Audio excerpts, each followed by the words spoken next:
Make me earn it. It's wonderful to be here.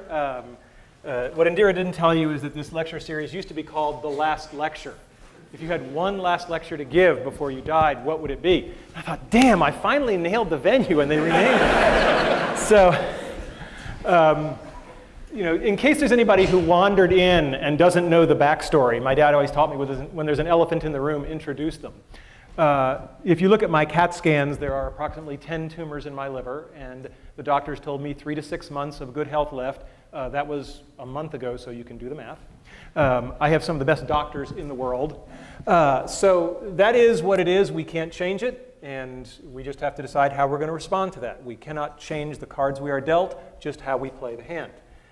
If I don't seem as depressed or morose as I should be, sorry to disappoint you. And I assure you, I am not in denial. It's not like I'm not aware of what's going on. My family, my 3 kids, my wife, we just decamped. We bought a lovely house in Chesapeake, Virginia, near Norfolk, and we're doing that because that's a better place for the family to be down the road. And the other thing is I am in phenomenally good health right now. I mean, it's the greatest thing of cognitive dissonance you will ever see is the fact that I am in really good shape. In fact, I'm in better shape than most of you.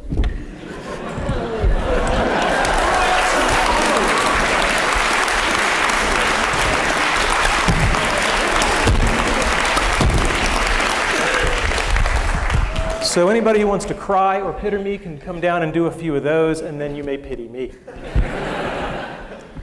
All right, so what we're not talking about today, we're not talking about cancer, because I spent a lot of time talking about that, and I'm really not interested. If you have any herbal supplements or remedies, please stay away from me. And we're not going to talk about things that are even more important than achieving your childhood dreams. We're not going to talk about my wife, we're not talking about my kids, because I'm good, but I'm not good enough to talk about that without tearing up.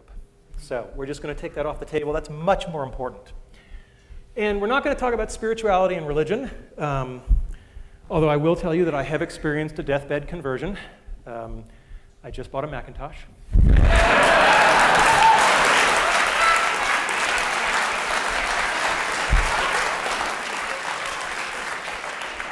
Now, I knew I'd get 9% of the audience with that, but...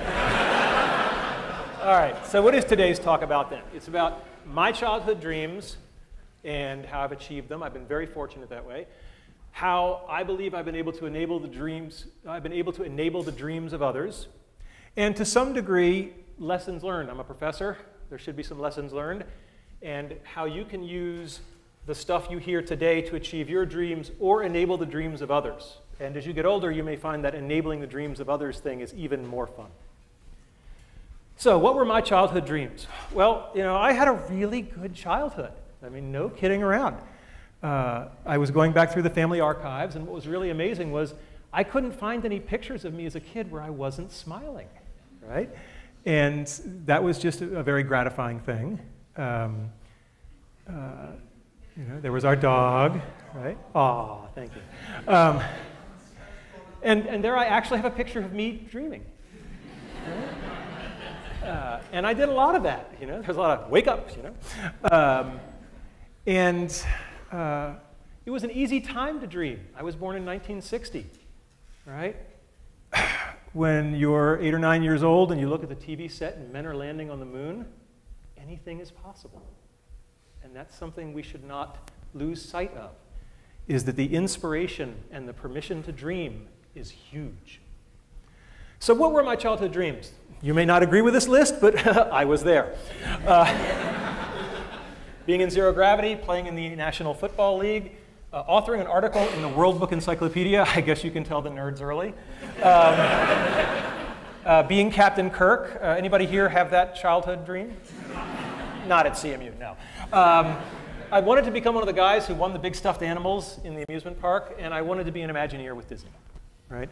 These are not sorted in any particular order, although I think they do get harder, except for maybe the first one.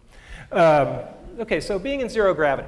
Now, it's important to have specific dreams. I did not dream of being an astronaut, because when I was a little kid, I wore glasses, and they told me, oh, astronauts can't have glasses. And I was like, I didn't really want the whole astronaut gig. I just wanted the floating. So, and as a child, prototype 0.0. But that didn't work so well. And it turns out that NASA has something called the Vomit Comet that they use to train the astronauts. And this thing does parabolic arcs. And at the top of each arc, you get about 25 seconds where you're ballistic, and you get about a rough equivalent of weightlessness for about 25 seconds. And there is a program where college students can submit proposals, and if they win the competition, they get to fly. And I thought that was really cool, and we had a team, and we put a team together, and they won, and they got to fly. And I was all excited because I was going to go with them.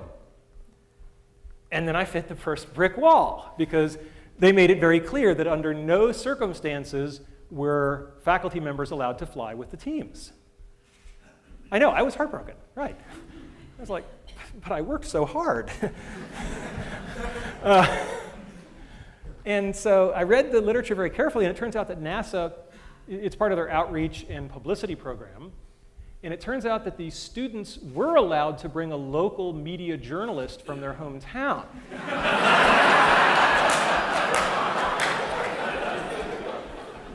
And Randy Pausch, web journalist. It's really easy to get a press pass. So I called up the guys at NASA, and I said, I need to know where to fax some documents. And they said, what documents are you going to fax us? I said, my resignation as the faculty advisor and my application as the journalist. And he said, that's a little transparent, don't you think? And I said, yeah, but our project is virtual reality, and we're going to bring down a whole bunch of VR headsets, and all the students from all the teams are going to experience it, and all those other real journalists are going to get to film it. Jim Foley's going, ah, you bastard, yes. And the guy said, here's the fax number. So, and indeed, we kept our end of the bargain. And that's one of the themes that you'll hear later on in the talk is have something to bring to the table, right? Because that will make you more welcomed. And if you're curious about what zero gravity looks like, hopefully the sound will be working here. It's on. All right, go get him, Mozzie. This is fantastic. It's just amazing. It's nothing like I expected. We are having a great time. There I am. I don't think any of us have had this so far. This is awesome. You got one, Mozzie. That's good. You got a ball for you, Bonds. You do pay the piper at the bottom. So, childhood dream number one? Check. All right, let's talk about football. My dream was to play in the National Football League. And most of you don't know that I actually no. No, I did not make it to the National Football League. But I probably got more from that dream and not accomplishing it than I got from any of the ones that I did accomplish. I had a coach. I signed up when I was 9 years old. I was the smallest kid in the league by far. And I had a coach, Jim Graham, who was 6'4". He had played linebacker at Penn State. He was just this hulk of a guy, and he was old school. Okay, I mean really old school. Like he thought the forward pass was a trick play. And he showed up for practice the first day, and this big hulking guy. We were all scared to death of him, and he hadn't brought any footballs. How are we going to have practice without any footballs? And one of the other kids said, excuse me, coach, but there's no football. And Coach Graham said, right, how many men are on a football field at a time?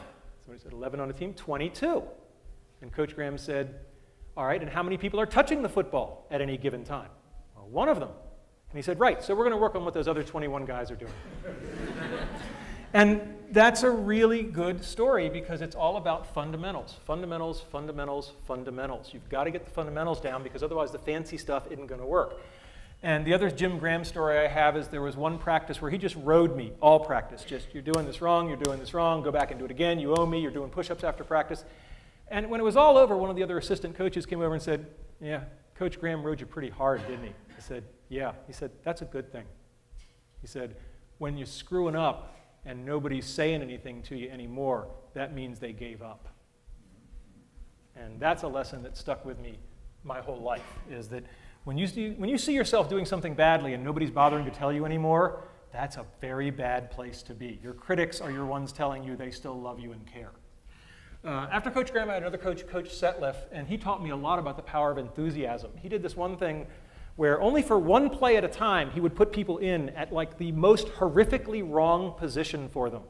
Like all the short guys would become receivers, right? It was just laughable. But we only went in for one play, right? And boy, the other team just never knew what hit them. Because when you're only doing it for one play and you're just not where you're supposed to be, and freedom's just another word for nothing left to lose, boy, are you going to clean somebody's clock for that one play. And that kind of enthusiasm was great. And to this day, I am most comfortable on a football field. I mean, it's just one of those things where, you know, if I'm working a hard problem, people will see me wandering the halls with one of these things. And that's just because, you know, when you do something young enough and you train for it, it just becomes a part of you. And I'm very glad that football was a part of my life. And if I didn't get the dream of playing in the NFL, that's okay. I probably got stuff more valuable. Because looking at what's going on in the NFL, I'm not sure those guys are doing so great right now.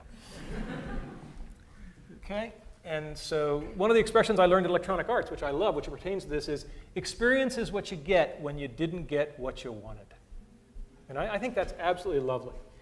And the other thing about football is we send our kids out to play football or soccer or swimming or whatever it is.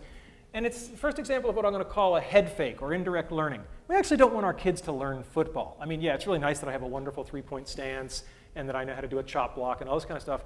But we send our kids out to learn much more important things: teamwork, sportsmanship, perseverance, et cetera, et cetera. And these kinds of head fake learnings are absolutely important. And you should keep your eye out for them because they're everywhere. All right, a simple one, being an author in the World Book Encyclopedia. When I was a kid, we had the World Book Encyclopedia on the shelf. For the freshmen, this is paper. We used to have these things called books. And after I had become somewhat of an authority on virtual reality, but not like a really important one, so I was at the level of people the World Book would badger, they called me up and I wrote an article, and this is Caitlin Kelleher. And there's an article, if you go to your local library, where they still have copies of the World Book. Look under V for virtual reality, and there it is. And all I have to say is that having been selected to be an author in the World Book Encyclopedia, I now believe that Wikipedia is a perfectly fine source for your information because I know what the quality control is for real encyclopedias. They let me in. All right, next one.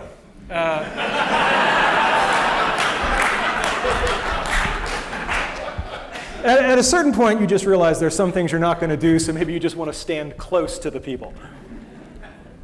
And I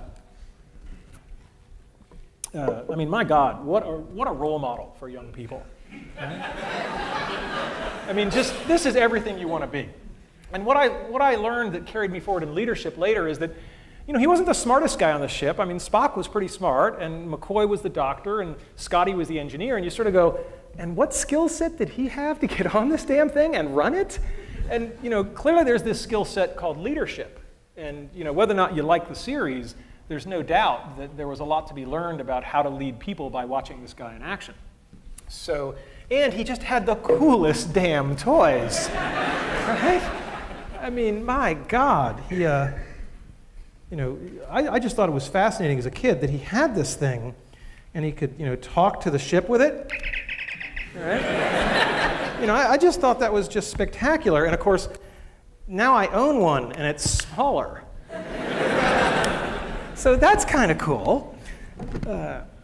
So I got to achieve this dream. James T. Kirk, his alter ego, William Shatner, wrote a book, which I think was actually a pretty cool book. It was with Chip Walter, who is a Pittsburgh-based author who's quite good. And they wrote a book on basically the science of Star Trek, you know, what has come true. And they went around to top places around the country and looked at various things, and they came here to study our virtual reality setup. And so we built a virtual reality for him. It looked something like that. We put it to red alert. He was a very good sport. It's not like he saw that one coming. And it's really cool to meet your boyhood idol. But it's even cooler when he comes to you to see what cool stuff you're doing in your lab. And that was just a great moment. All right, winning stuffed animals. This This may seem mundane to you, but when you're a little kid and you see the big buff guys walking around in an amusement park and they got all these big stuffed animals, right? And this is my lovely wife. And I have a lot of pictures of stuffed animals I've won. That's my dad posing with one that I won. I've won a lot of these animals. There's my dad. He did win that one, to his credit.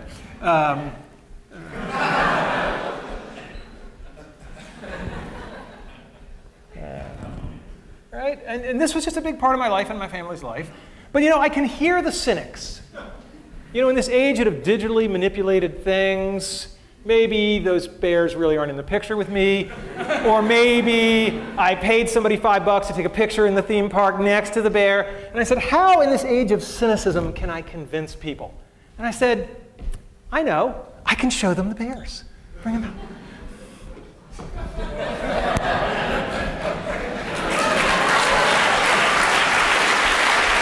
We can just put them right there.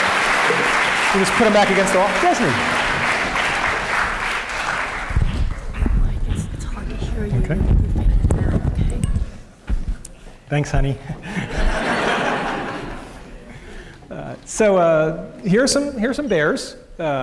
We didn't have quite enough room in the moving truck down to Chesapeake, and you know, anybody who'd like a little piece of me at the end of this, feel free to come up. First come, first serve. All right, my next one, being an Imagineer. This was the hard one. Believe me, getting to zero gravity is easier than becoming an Imagineer.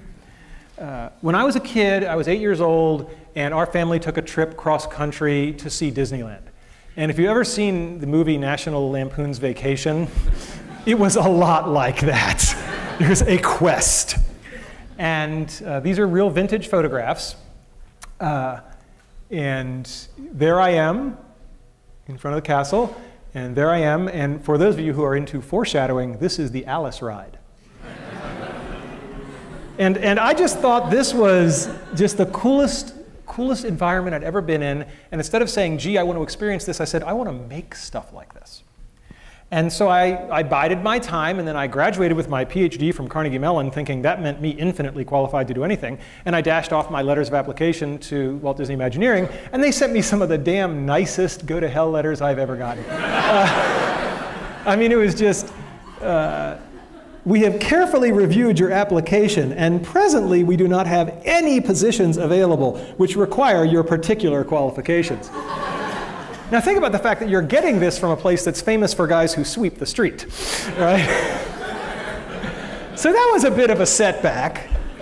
But remember, the brick walls are there for a reason, right? The brick walls are not there to keep us out. The brick walls are there to give us a chance to show how badly we want something.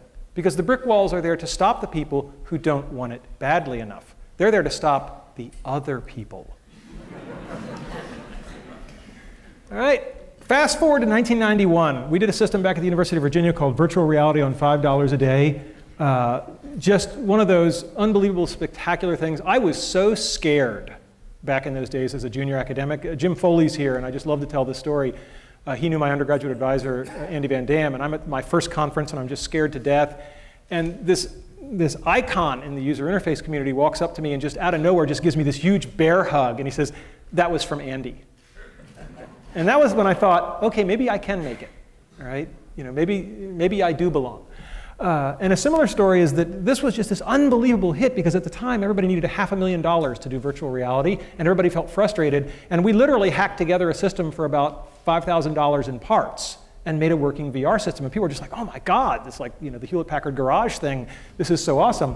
And so I'm giving this talk, and the room has just gone wild. And during the Q&A, a guy named Tom Furness, who was one of the big names in virtual reality at the time, he goes up to the microphone and he introduces himself. And I didn't know what he looked like, but I sure as hell knew the name. And he asked a question. And I was like, I'm sorry, did you say you're Tom Furness? And he said, yes. I said, then I would love to answer your question, but first, will you have lunch with me tomorrow?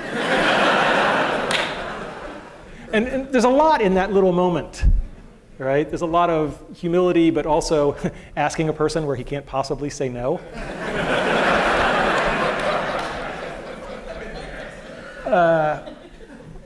And so Imagineering, a couple of years later, was working on a virtual reality project. This was top secret. They were denying the existence of a virtual reality attraction after the time that the publicity department was running the TV commercials. Okay, so Imagineering really had nailed this one tight. And it was the Aladdin attraction where you would fly a magic carpet.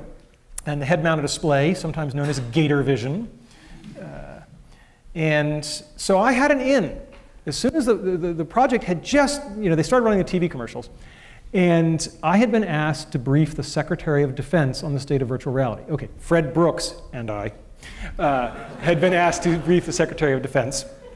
And that gave me an excuse. So I called them up, I called Imagineering, and I said, look, I'm briefing the Secretary of Defense. I'd like some materials on what you have, because it's one of the best VR systems in the world. And they kind of pushed back, and I said, look, is all this patriotism stuff in the parks a farce? And they're like, okay. They said, but the PR department doesn't, this is so new, the PR department doesn't have any footage for you, so I'm going to have to connect you straight through to the team who did the work. Jackpot. Right? So I find myself on the phone with a guy named John Snoddy, who is one of the most impressive guys I have ever met. And he was the guy running this team, and it's not surprising they had done impressive things. And so he sent me some stuff. We talked briefly. He sent me some stuff, and I said, hey, I'm going to be out in the area for a conference shortly. Would you like to get together and have lunch? Translation, I'm going to lie to you and say that I have an excuse to be in the area so I don't look too anxious. But I would go to Neptune to have lunch with you. And so John said, sure. And I spent something like 80 hours talking with all the VR experts in the world, saying, if you had access to this one unbelievable project, what would you ask? And then I compiled all of that, and I had to memorize it, which anybody who knows me knows that I have no memory at all, because I couldn't go in looking like a dweeb with, hi, question 72, right? So I went in, and this was like a 2-hour lunch, and John must have thought he was talking to, some phenomenal person, because all I was doing was channeling Fred Brooks and Ivan Sutherland and Andy Van Dam and people like that, and Henry Fuchs. So it's pretty easy to be smart when you're parroting smart people. And at the end of the lunch with John, I sort of, as we say in the business, made the ask. And I said, I have a sabbatical coming up. And he said, what's that? The beginnings of the culture clash.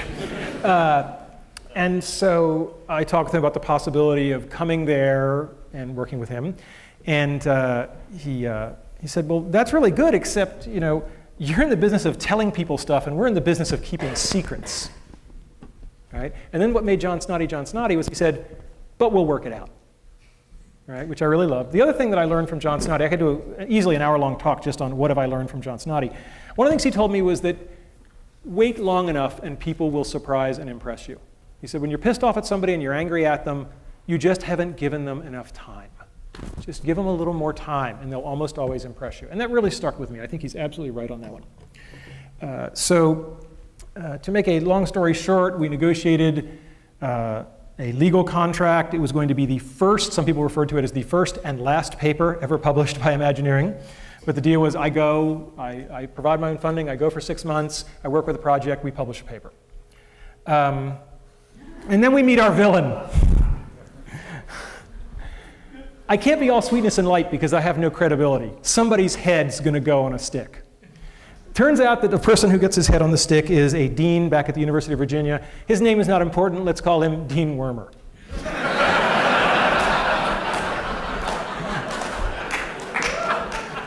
And Dean Wormer has a meeting with me where I say I want to do this sabbatical thing, and I've actually gotten the Imagineering guys to let an academic in, which is insane. I mean, if John hadn't gone nuts, this would never have been a possibility. This is a very secretive organization. And Dean Wormer looks at the paperwork and he says, well, it says they're going to own your intellectual property. And I said, yeah, we got the agreement to publish the paper. There is no other IP.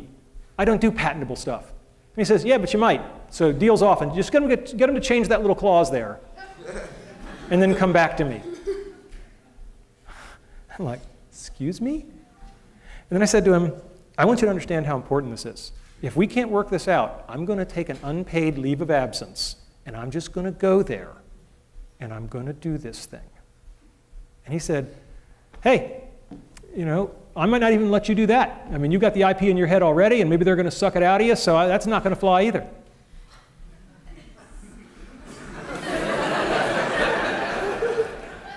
It's very important to know when you're in a pissing match. and it's very important to get out of it as quickly as possible. So I said to him, well, let's back off on this. Do we think this is a good idea at all? He said, I have no idea if this is a good idea, And I was like, okay, well, we've got common ground there. Then I said, well, is this really your call? Isn't this the call of the Dean of Sponsored Research, if it's an IP issue? And he said, yeah, that's true. I said, so if he's happy, you're happy? Yeah, then I'd be fine. Like Wile E. Coyote, a little. And I find myself in Gene Block's office, who's the most fantastic man in the world. And I start talking to Gene Block, and I say, let's start at the high level, since I don't want to have to back out again. So let's start at the high level. Do you think this is a good idea? He said, well, if you're asking me if it's a good idea, I don't have very much information. All I know is that one of my star faculty members is in my office, and he's really excited, so tell me more. Here's a lesson for everybody in administration. They both said the same thing. But think about how they said it, right? I don't know. Well, I don't have much information, but one of my star faculty members is here, and he's all excited, so I want to learn more. They're both ways of saying I don't know, but boy, there's a good way and a bad way. So anyway, we got it all worked out. I went to Imagineering, sweetness and light, and all's well that ends well. Some brick walls are made of flesh. So I worked on the Aladdin project. It was absolutely spectacular. I mean, just unbelievable. Here's my nephew Christopher. This was the apparatus. You would sit on this sort of motorcycle type thing, and you would steer your magic carpet, and you would put on the head-mounted display. The head-mounted display was very interesting. It had two parts, and it was a very, very clever design. To get throughput through, the only part that touched the guest's head was this little cap, and everything else clicked onto it, all the expensive hardware. So you could replicate the caps, because they were basically free to manufacture. And this is what I really did, as I was a cap cleaner during this event. I loved Imagineering. It was just a spectacular place, just spectacular. Everything that I had dreamed. I love the model shop. People crawling around on things the size of this room that are just big physical models. It was just an incredible place to walk around and be inspired. I'm always reminded of when I went there and people said, do you think the expectations are too high? And I said, you ever see the movie Charlie and the Chocolate Factory, Willy Wonka and the Chocolate Factory, where Gene Wilder says to the little boy Charlie, he's about to give him the chocolate factory, he says, well, Charlie, did anybody ever tell you the story of the little boy who suddenly got everything he ever wanted? Charlie's eyes get like saucers, and he says, no, what happened to him? Gene Wilder says, he lived happily ever after. Okay, so working on the Aladdin VR, I described it as a once in every 5 years opportunity, and I stand by that assessment. It forever changed me. It wasn't just that it was good work and I got to be a part of it, but it got me into the place of working with real people and real HCI, user interface issues. Most HCI people live in this fantasy world of white-collar laborers with PhDs and master's degrees, and until you got ice cream spilled on you, you're not doing field work, right? And more than anything else, from John Snoddy, I learned how to put artists and engineers together, and that's been the real legacy. We published a paper, just a nice academic cultural scandal. When we wrote the paper, the guys at Imagineering said, well, let's do a nice big picture, like you would in a magazine. And the SIGGRAPH committee, which accepted the paper, it was like this big scandal. Are they allowed to do that? There was no rule. So we published the paper, and amazingly, since then, there's a tradition of SIGGRAPH papers having color figures on the first page. So I've changed the world in a small way. And then at the end of my 6 months, they came to me and they said, you want to do it for real? You can stay.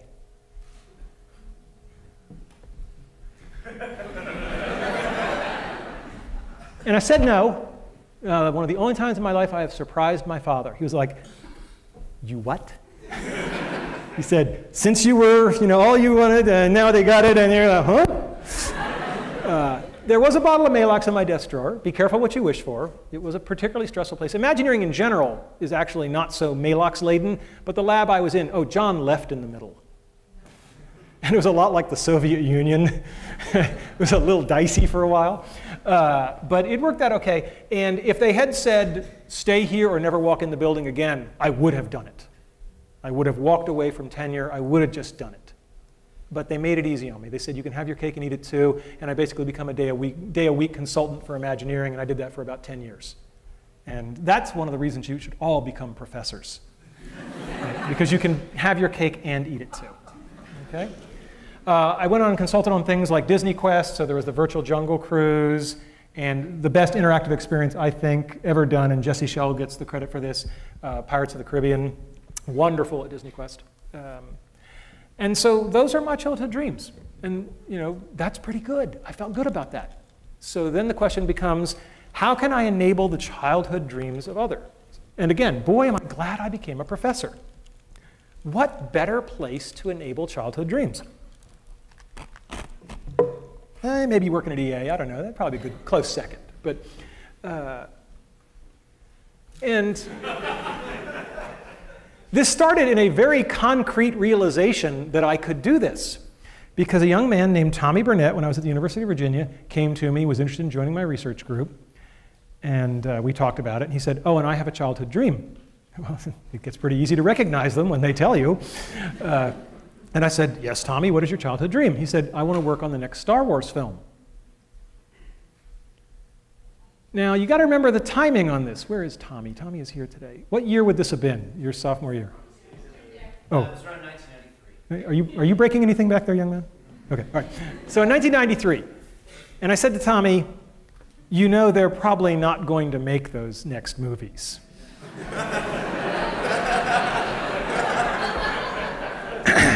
And he said, no, they are.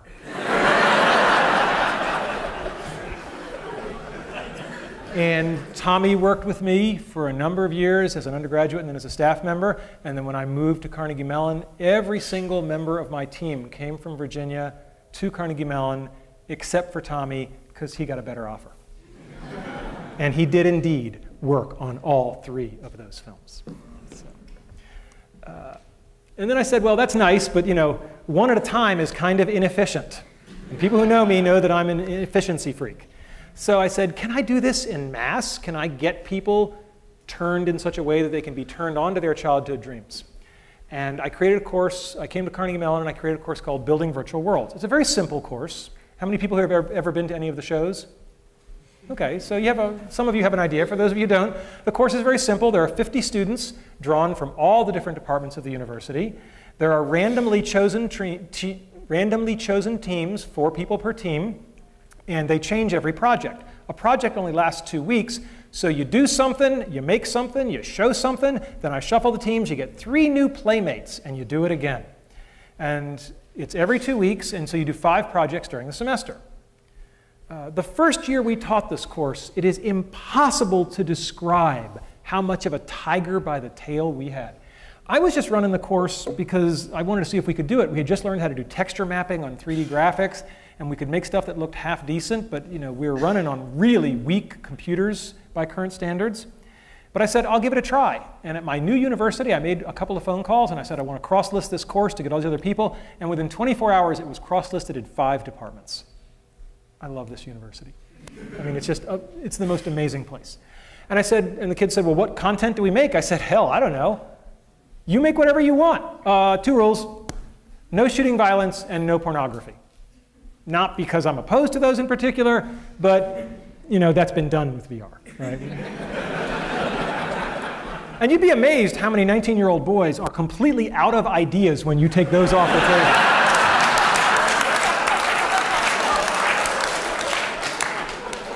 Anyway, so I taught the course. The first assignment, I gave it to them. They came back in 2 weeks, and they just blew me away. I mean, the work was so beyond, literally, my imagination. Because I'd copied the process from Imagineering's VR lab, but I had no idea what they could or couldn't do with it as undergraduates and how, because their tools were weaker. And they came back in the first assignment, and they did something that was so spectacular that I literally did 10 years as a professor, and I had no idea what to do next. So I called up my mentor. I called up Andy Van Dam. And I said, Andy, I just gave a 2-week assignment, and they came back and did stuff that if I'd given them a whole semester, I would have given them all A's. Sensei, what do I do? And Andy thought for a minute, and he said, you go back into class tomorrow, and you look them in the eye, and you say, guys, that was pretty good, but I know you can do better. And that was exactly the right advice, because what he said was, you obviously don't know where the bar should be, and you're only going to do them a disservice by putting it anywhere. And boy, was that good advice, because they just kept going. And during that semester, it became this underground thing. I'd walk into a class with 50 students in it, and there were 95 people in the room. Because it was the day we were showing work, and people's roommates and friends and parents. I'd never had parents come to class before. It was flattering and somewhat scary. And so it snowballed, and we had this bizarre thing of, well, we got to share this. If there's anything I've been raised to do, it's to share. And I said, we got to show this at the end of the semester. We got to have a big show. And we booked this room, Economy. I have a lot of good memories in this room. And we booked it not because we thought we could fill it, but because it had the only AV setup that would work, because this was a zoo, right? Computers and everything.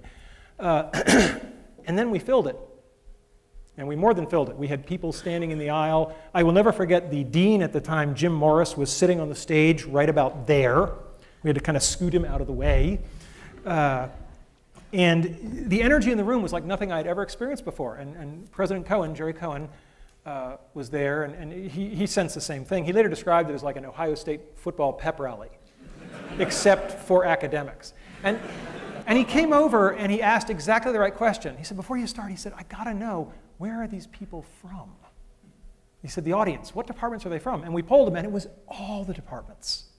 And I felt very good, because I had just come to campus, he had just come to campus, and my new boss had seen in a very corporal way that this is the university that puts everybody together. And that made me feel just tremendous. So we did this campus-wide exhibition. People perform down here. They're in costume. And we project just like this, and you can see what's going on. You can see what they're seeing in the head mount. There's a lot of big props. So there's a guy whitewater rafting. This is Ben and E.T. And yes, I did tell them if they didn't do the shot of the kids biking across the moon, I would fail him. That is a true story. And I thought I'd show you just... So I thought I'd show you just one world. And if we can get the lights down, if that's at all possible. No, okay, that means no. All right. All right, we'll just do our best then. Oh, hello there. I'm lonely. Make me a world.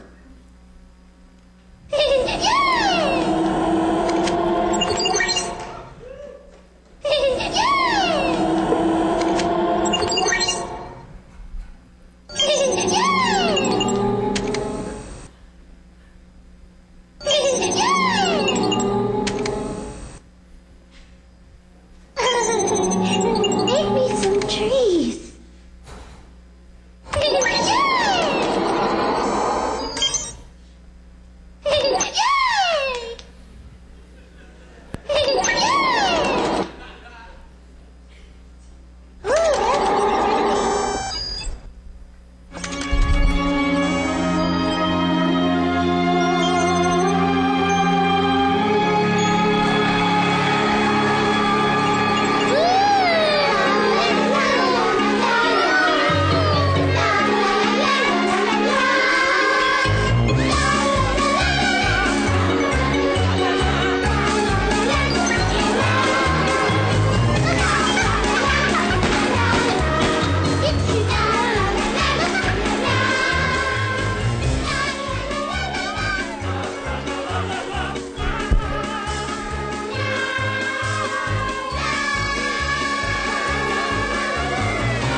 Now they're going to turn this on its head. Watch closely.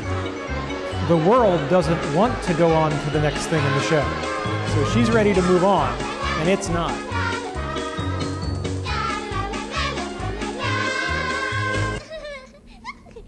What are you doing? Can't end this now.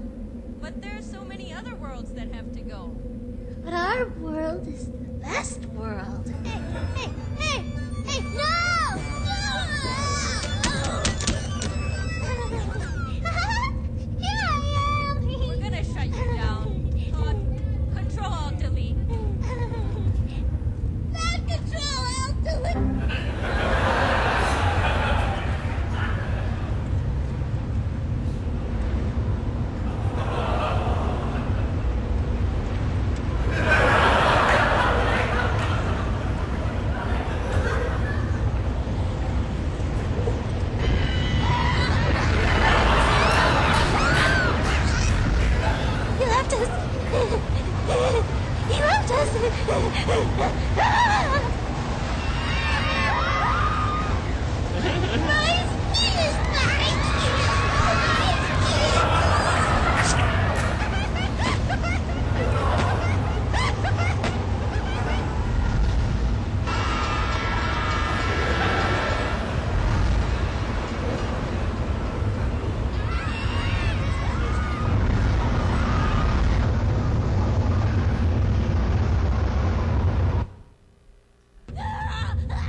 It was an unusual course with some of the most brilliant, creative students from all across the campus.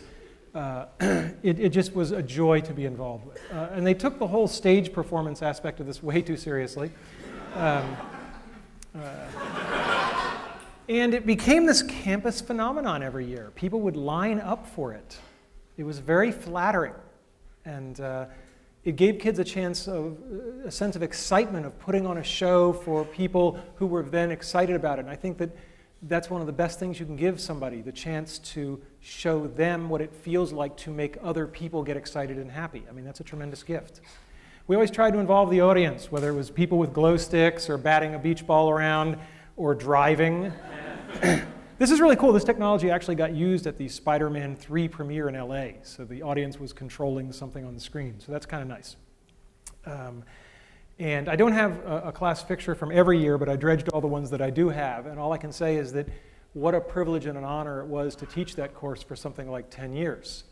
And all good things come to an end, and I stopped teaching that course about a year ago. People always ask me, what was my favorite moment? I don't know if you can have a favorite moment, but boy, there's one I'll never forget. This was a world with, I believe, a roller skating ninja. And one of the rules was that we performed these things live, and they all had to really work, and the moment it stopped working, we went to your backup videotape. And this was very embarrassing.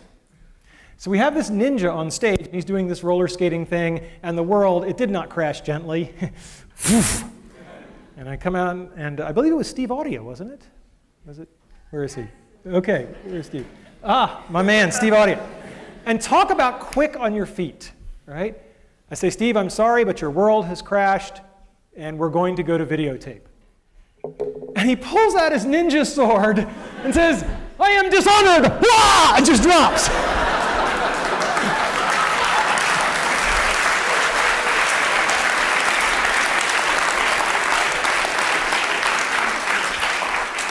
And so I think it's very telling that my favorite moment in 10 years of this high technology course was a brilliant ad lib.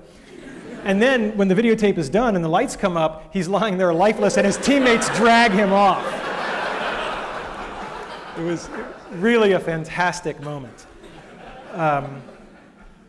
And the course was all about bonding. People used to say, well, you know, what's going to make for a good world? I said, I can't tell you beforehand, but right before they present it, I can tell you if the world's good just by the body language. If they're standing close to each other, the world is good. All right? And BVW was a pioneering course, and I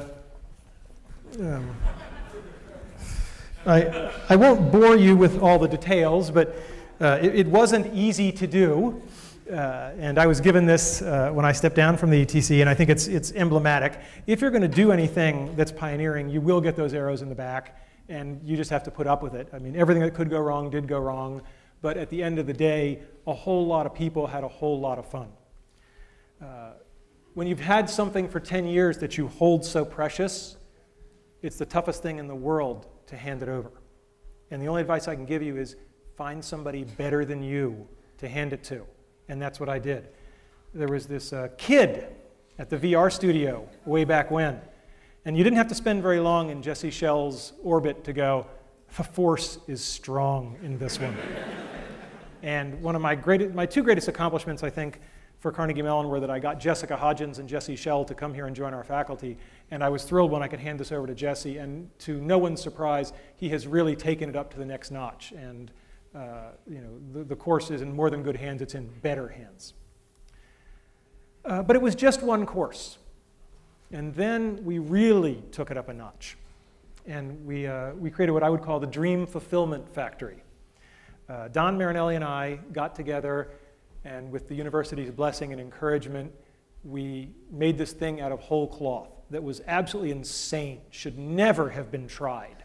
All the sane universities didn't go near this kind of stuff, creating a tremendous opportunistic void. So the Entertainment Technology Center was all about artists and technologists working in small teams to make things. It was a 2-year professional master's degree. And Don and I were two kindred spirits. We're very different. Anybody who knows us knows that we're very different people. And we like to do things in a new way. And the truth of the matter is that we're both a little uncomfortable in academia. I used to say that I'm uncomfortable as an academic because I come from a long line of people who actually worked for a living. So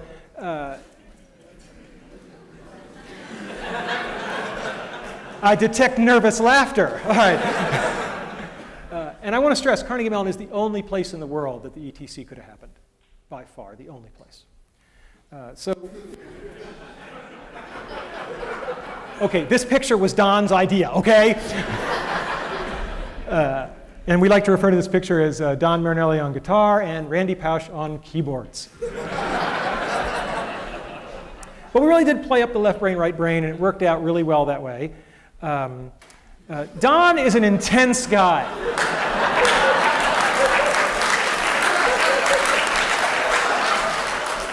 And Don and I shared an office. And at first it was a small office. We shared an office for 6 years. Right? Now, those of you who know Don know he's an intense guy. Right? And given my current condition, somebody was asking me, this is a terrible joke, but I'm going to use it anyway. Because I know Don will forgive me. Somebody said, given your current condition, have you thought about whether you're going to go to heaven or hell? And I said, I don't know, but if I'm going to hell, I'm due 6 years for time served. But I kid. Sharing an office with Don was really like sharing an office with a tornado, right? There was just so much energy, and you never knew which trailer was next, right? But you knew something exciting was going to happen. And there was so much energy. And I do believe in giving credit where credit is due. So in my typically visual way, right? If Don and I were to split the success for the ETC, he clearly gets the lion's share of it. He did the lion's share of the work.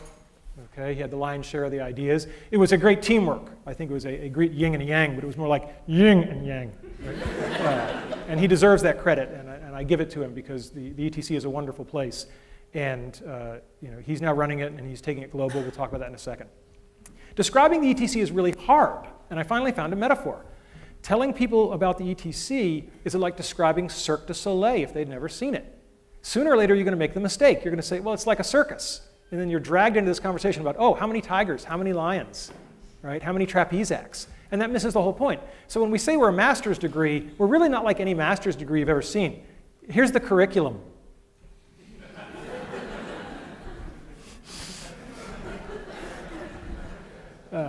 The curriculum ended up looking like this. All I want to do is visually communicate to you that you do 5 projects in building virtual worlds, then you do 3 more. All of your time is spent in small teams making stuff. None of that book learning thing. Don and I have no patience for the book learning thing. It's a master's degree. They already spent 4 years doing book learning. Right? By now, they should have read all the books. The keys to success were that Carnegie Mellon gave us the reins. Completely gave us the reins. We had no deans to report to. We reported directly to the provost, which is great because the provost is way too busy to watch you carefully. We were given explicit license to break the mold. It was all project-based. It was intense. It was fun. And we took field trips. Every spring semester in January, we'd take all 50 students in the first-year class, and we'd take them out to shots at Pixar. We'd take them to Pixar, Industrial Light and Magic. And of course, when you got guys like Tommy there acting as host, right, it's pretty easy to get entree to these places. So we did things very, very differently. The kind of project students would do, we did a lot of what we'd call edutainment. We developed a bunch of things with the Fire Department of New York, a network simulator for training firefighters, using video game-ish type technology to teach people useful things. That's not bad. Companies did this strange thing. They put in writing, we promise to hire your students. I've got the EA and Activision ones here. I think there are now, how many? 5? I was going to say, Drew knows, I bet. So there are 5 written agreements. I don't know of any other school that has this kind of written agreement with any company. And so that's a real statement. And these are multiple-year things. So they're agreeing to hire people for summer internships that we have not admitted yet. That's a pretty strong statement about the quality of the program. And Don, as I said, he's crazy. And I mean that in a wonderful, complimentary way. He's doing these things where I'm like, oh my God. He's not here tonight because he's in Singapore, because there's going to be an ETC campus in Singapore. There's already one in Australia, and there's going to be one in Korea. So this is becoming a global phenomenon. So I think this really speaks volumes about all the other universities. It's really true that Carnegie Mellon is the only university that can do this. We just have to do it all over the world now. Right? One of the big success about the ETC is teaching people about focus. Oh, now I hear the nervous laughter from the students. I had forgotten the delayed shock therapy effect of these bar charts. When you're taking Building Virtual Worlds, every 2 weeks we get peer feedback. We put that all into a big spreadsheet, and at the end of the semester, you've had 3 teammates per project, 5 projects, that's 15 data points, that's statistically valid. And you get a bar chart telling you on a ranking of how easy you are to work with where you stack up against your peers. Boy, that's hard feedback to ignore. Some still managed, but... But for the most part, people looked at that and went, wow, I gotta pick it up a notch. I better start thinking about what I'm saying to people in these meetings. And that is the best gift an educator can give, is to get somebody to become self-reflective. So the ETC was wonderful, but even the ETC, and even as Don scales it around the globe, it's still very labor intensive. You know, it's not Tommy 1 at a time, it's not a research group 10 at a time, it's 50 or 100 at a time per campus times 4 campuses. But I wanted something infinitely scalable, right? Scalable to the point where millions or tens of millions of people could chase their dreams with something. And, you know, I guess that kind of a goal really does make me the Mad Hatter. So Alice is a project that we've worked on for a long, long time. It's a novel way to teach computer programming. Kids make movies and games. The head fake. Again, we're back to the head fakes. Best way to teach somebody something is to have them think they're learning something else.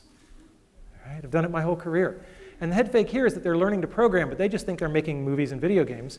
This thing has already been downloaded well over 1 million times. There are 8 textbooks that have been written about it. 10% of US colleges are using it now. And it's not the good stuff yet. The good stuff is coming in the next version. Okay? I, like Moses, get to see the promised land, but I won't get to set foot in it. And that's okay, because I can see it. And the vision is clear. Millions of kids having fun while learning something hard. That's pretty cool. I can deal with that as a legacy. The next version is going to come out in 2008. It's going to be teaching the Java language if you want them to know they're learning Java. Otherwise, they'll just think that they're writing movie scripts. We're getting the characters from the best-selling PC game in history, The Sims. And this is all already working in the lab. So there's no real technological risk. I don't have time to thank and mention everybody in the Alice team, but I just want to say that Dennis Cosgrove is going to be building this, has been building this. He is the designer. It's his baby. And for those of you who are wondering, well, you know, in some number of months, who should I be emailing about the Alice project? Where's Wanda Dan? Oh, there you are. Stand up. Let them all see you. Everybody say, hi, Wanda. Hi, Wanda. Send her the email. And I'll talk a little bit more about Caitlin Kelleher, but she's graduated with her PhD and is at Washington University, and she's going to be taking this up a notch and going to middle schools with it. So grand vision, and you know, to the extent that you can live on in something, I will live on in Alice. All right, so now the third part of the talk, lessons learned. You know, we've talked about my dreams. We've talked about helping other people enable their dreams. Somewhere along the way, there's got to be some aspect of what lets you get to achieve your dreams. First one is the role of parents, mentors, and students. I was blessed to have been born to 2 incredible people. This is my mother on her 70th birthday. I am back here. I have just been lapped. This is my dad riding a roller coaster on his 80th birthday. And he points out that, you know, he's not only brave, he's talented because he did win that big bear the same day. My dad was so full of life. Anything with him was an adventure. I don't know what's in that bag, but I know it's cool. My dad dressed up as Santa Claus, but he also did very, very significant things to help lots of people. This is a dormitory in Thailand that my mom and dad underwrote, and every year about 30 students get to go to school who wouldn't have otherwise. This is something my wife and I have also been involved in heavily, and these are the kind of things that I think everybody ought to be doing, helping others. But the best story I have about my dad is, unfortunately, my dad passed away a little over a year ago, and when we were going through his things, he had fought in World War II in the Battle of the Bulge, and when we were going through his things, we found out he had been awarded the Bronze Star for Valor. My mom didn't know it. In 50 years of marriage, it had just never come up. My mom. Mothers are people who love you even when you pull their hair. And I have two great mom stories. When I was here studying to get my PhD and I was taking something called the theory qualifier, which I can definitively say is the second worst thing in my life after chemotherapy. And I was complaining to my mother about how hard this test was and how awful it was. And she just leaned over and she patted me on the arm and she said, "We know how you feel, honey. And remember, when your father was your age, he was fighting the Germans."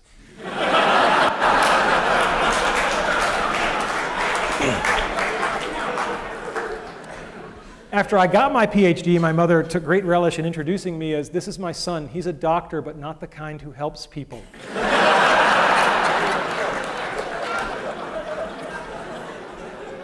These slides are a little bit dark, but when I was in high school, I decided to paint my bedroom. I'd always wanted a submarine and an elevator. And the great thing about this...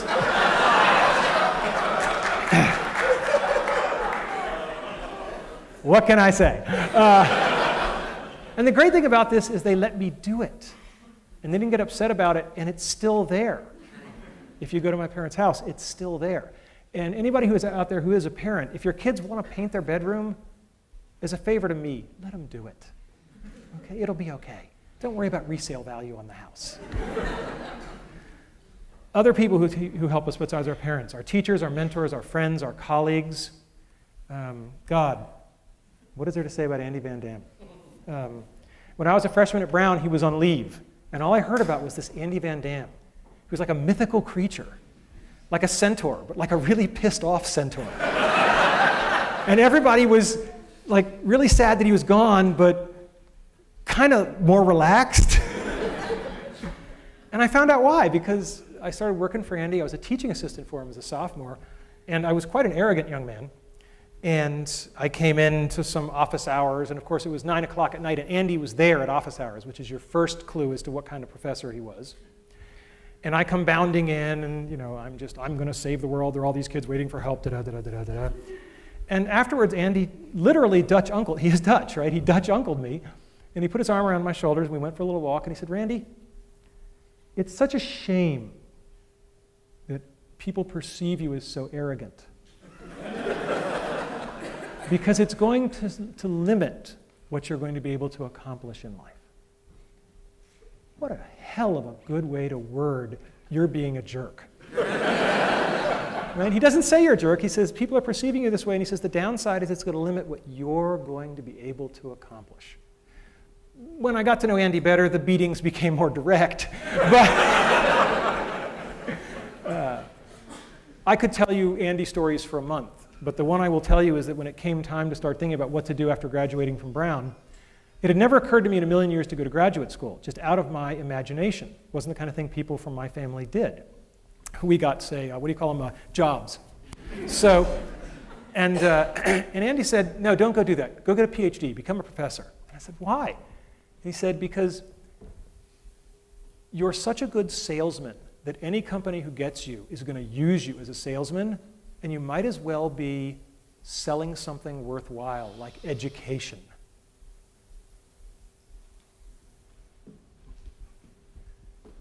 Thanks. Andy was my first boss, so to speak. I was lucky enough to have a lot of bosses. That red circle was way off. Al's over here. I don't know what the hell happened there. He's probably watching this on the webcast going, "My God, he's targeting, and he still can't aim." All right. I don't want to say much about the great bosses I've had, except that they were great. And I know a lot of people in the world have had bad bosses, and I haven't had to endure that experience, and I'm very grateful to all of the people that I ever had to report to. They've just been incredible. But it's not just our bosses. We learn from our students. I think the best head fake of all time comes from Dr. Caitlin Keller, who just finished up here and is starting at Washington University. And she looked at Alice when it was an easier way to learn to program, and she said, "Yeah, but why is that fun?" I was like, "Well, because I'm a compulsive male, like to make the little toy soldiers move around by my command, and that's fun." She was like, And she was the one who said, no, we'll just approach it all as a storytelling activity. And she's done wonderful work showing that, particularly with middle school girls, if you present it as a storytelling activity, they're perfectly willing to learn how to write computer software. So all-time best head fake award goes to Caitlin Kelleher's dissertation. President Cohen, when I told him I was going to do this talk, he said, please tell them about having fun, because that's what I remember you for. And I said, I can do that, but it's kind of like a fish talking about the importance of water. I mean, I don't know how to not have fun, right? I'm dying and I'm having fun. And I'm going to keep having fun every day I have left, because there's no other way to play it, right? So my next piece of advice is, you just have to decide if you're a Tigger or you're an Eeyore. I think I'm clear where I stand on the great Tigger-Eeyore debate. Never lose the childlike wonder. It's just too important. It's what drives us. Help others. Denny Prophet knows more about helping other people. He's forgotten more than I'll ever know. He's taught me by example how to run a group, how to care about people. M.K. Haley, I have a theory that people who come from large families are better people because they've just had to learn how to get along. M.K. Haley comes from a family with 20 kids. Yeah, unbelievable. And she always says it's kind of fun to do the impossible. When I first got to Imagineering, she was one of the people who dressed me down. And she said, I understand you've joined the Aladdin Project. What can you do? And I said, well, I'm a tenured professor of computer science. And she said, well, that's very nice, Professor Boy, but that's not what I asked. I said, what can you do?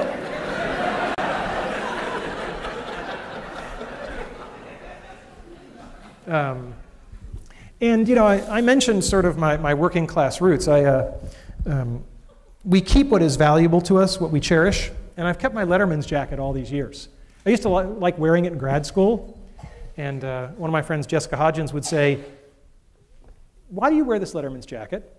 And I looked around at all the non-athletic guys around me who were much smarter than me, and I said, because I can. And so she thought that was a real hoot, so one year she made for me this little Raggedy Randy doll. And, he's got a little Letterman's jacket, too. That's my all-time favorite. It's the perfect gift for the egomaniac in your life. So I've met so many wonderful people along the way. Loyalty is a two-way street. There was a young man named Dennis Cosgrove at the University of Virginia. And when he was a young man, let's just say things happened. And I found myself talking to a dean. And the dean, no, not that dean. And anyway, this dean really had it in for Dennis, and I could never figure out why, because Dennis was a fine fellow. But for some reason, this dean really had it in for him. And I ended up basically saying, no, I vouch for Dennis. And the guy says, you're not even tenured yet. And you're telling me you're going to vouch for this sophomore or junior or whatever? I think it was a junior at the time. I said, yeah, I'm going to vouch for him because I believe in him. And the dean said, and I'm going to remember this when your tenure case comes up. And I said, deal. I went back to talk to Dennis, and I said, I would really appreciate you. That would be good. But loyalty is a two-way street. I mean, that was God knows how many years ago, but that's the same Dennis Cosgrove who's carrying Alice forward. He's been with me all these years, right? And, you know, if we only had one person to send in a space probe to meet an alien species, I'm picking Dennis. Okay? You can't give a talk at Carnegie Mellon without acknowledging one very special person, and that would be Sharon Burks. I mean, I joked with her, I said, well, look, if you're retiring, it's just not worth living anymore. Sharon is so wonderful, it's beyond description. And for all of us who've been helped by her, it's just indescribable.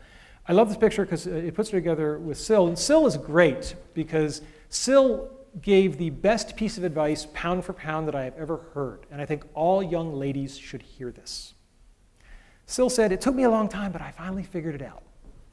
When it comes to men that are romantically interested in you, it's really simple.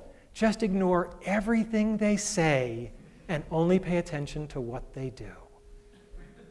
It's that simple. It's that easy. And I thought back to my bachelor days, and I said, damn. Never give up. I didn't get into Brown University. It was on the wait list. I called them up, and they eventually decided that it was getting really annoying to have me call every day, so they let me in. At Carnegie Mellon, I didn't get into graduate school. Andy had mentored me. He said, go to graduate school, you're going to go to Carnegie Mellon. All my good students go to Carnegie Mellon. And yeah, you know what's coming. And so he said, you're going to go to Carnegie Mellon, no problem. What he had kind of forgotten was that the difficulty of getting into the top PhD program in the country had really gone up. And he also didn't know I was going to tank my GREs, because he believed in me, which, based on my board scores, was a really stupid idea. And so I didn't get into Carnegie Mellon. No one knows this till today. I'm telling the story. I was declined admission to Carnegie Mellon. And I was a bit of an obnoxious little kid. I went into Andy's office, and I dropped the rejection letter on his desk. And I said, I just want you to know what your letter of recommendation goes for at Carnegie Mellon.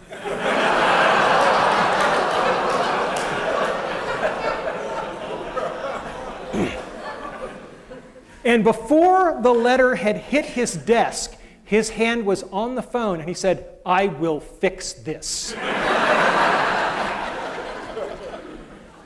And I said, no, no, no, I don't want to do it that way. That's not the way I was raised.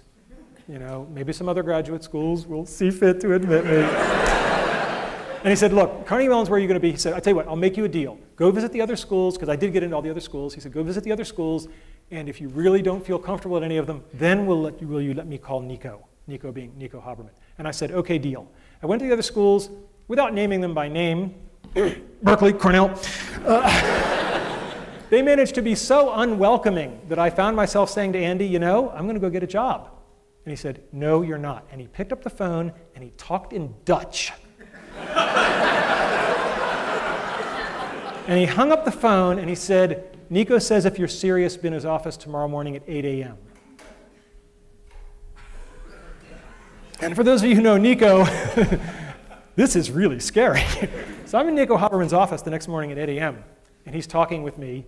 And frankly, I don't think he's that keen on this meeting, Dan. I don't think he's that keen at all. And he says, Randy, why are we here?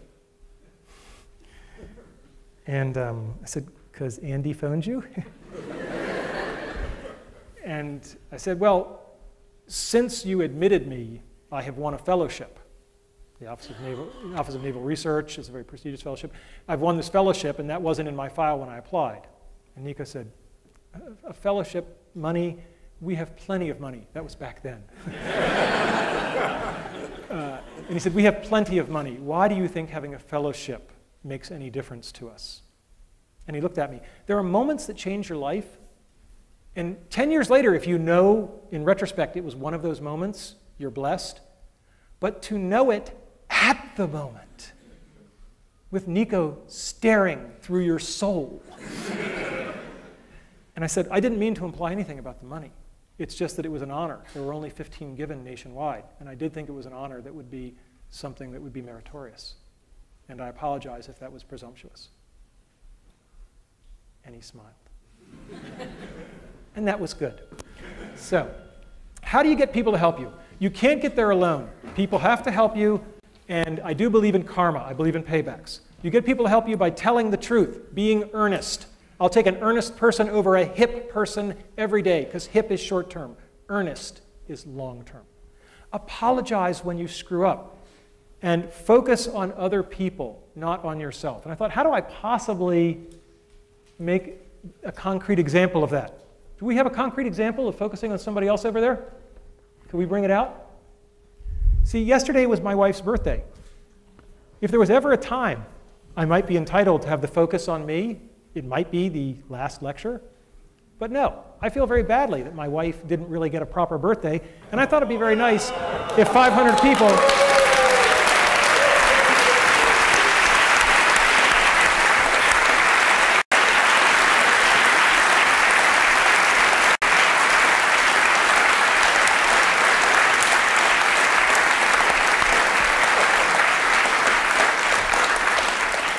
Happy birthday to you. Her name is Jay. Happy birthday to you. Happy birthday, dear Jay. Happy birthday to you.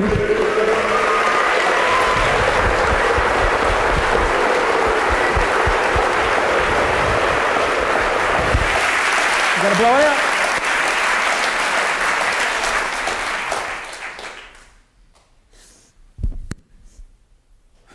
All right.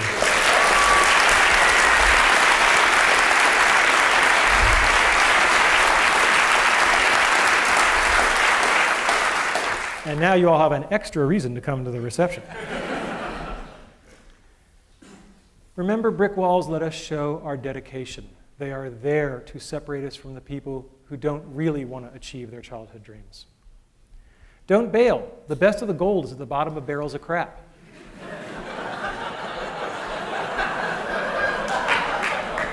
What Steve didn't tell you was the big sabbatical at EA. I'd been there for 48 hours, and they loved the ETC. We were the best. We were the favorites. And then somebody else pulled me aside and said, oh, by the way, we're about to give $8 million to USC to build a program just like yours. We're hoping you can help them get it off the ground.